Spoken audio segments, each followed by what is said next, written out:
കണ്ണൂർ കേരള നദ്വത്തുൽ മുജാഹിദീൻ KNM സംസ്ഥാന വിദ്യാഭ്യാസ ബോർഡിന്റെ ആഭിമുഖ്യത്തിൽ നടന്നുവരുന്ന അധ്യാപക പരിശീലന കോഴ്സിന്റെ രണ്ടാം ബാച്ചിന്റെ സംസ്ഥാനതല ഉദ്ഘാടനം ഈ മാസം 28-ന് നടക്കും. കണ്ണൂർ ചേംബർ ഹാളിൽ നടക്കുന്ന രണ്ടാം ബാച്ചിന്റെ ഉദ്ഘാടനം university dean doctor Nafeesa Baby നിർവഹിക്കുമെന്ന് സംഘാടകർ വാർത്താസമ്മേളനത്തിൽ അറിയിച്ചു. ശാസ്ത്രീയമായ പരിശീലനം ലഭിച്ച മദ്രസ അധ്യാപകരെ വാർത്തെടുക്കുന്നതിനായി KNM വിദ്യാഭ്യാസ ബോർഡ് ആവിഷ്കരിച്ച് നടപ്പിലാക്കുന്ന diploma in madrasa teacher education കോഴ്സിന്റെ ആദ്യ ബാച്ച് കഴിഞ്ഞ സെപ്റ്റംബറിൽ പുറത്തിറങ്ങിയിട്ടുണ്ട്. സംസ്ഥാനത്തെ 6 സെന്ററുകളിലായി 250 പഠിതാക്കളാണ് ആദ്യ ബാച്ചിൽ ഉണ്ടായിരുന്നത്. രണ്ടാം ബാച്ചിൽ 25 കേന്ദ്രങ്ങളിൽ 1000 പഠിതാക്കൾ ഉണ്ടാകുമെന്ന് സംഘാടകർ അറിയിച്ചു. കാലഘട്ടത്തിന് അനുസൃതമായിക്കൊണ്ട് വ്യത്യസ്തമായ വിദ്യാഭ്യാസ പ്രവർത്തനങ്ങളാണ് കേരള നദ്വത്തുൽ മുജാഹിദീൻ വിദ്യാഭ്യാസ ബോർഡ് നടത്തിക്കൊണ്ടിരിക്കുന്നത്.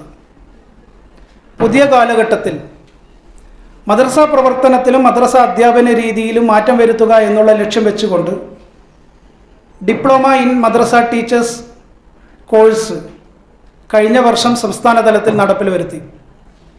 സംസ്ഥാന തലത്തിൽ ഏകദേശം 250ഓളം പഠിതാക്കൾ മദ്രസ വിദ്യാഭ്യാസ മേഖലകളിലേക്ക് സമൂഹത്തിൻ്റെ വ്യത്യസ്തമായ തലത്തിലുള്ള ഒരുപാട് ജനങ്ങളെ ആ കോഴ്സ് പൂർത്തീകരിച്ചിട്ടുണ്ട്. ഡിഗ്രി കഴിഞ്ഞവർ മാത്രമല്ല, എഞ്ചിനീയറിംഗ് BTech കഴിഞ്ഞവർ മുതൽ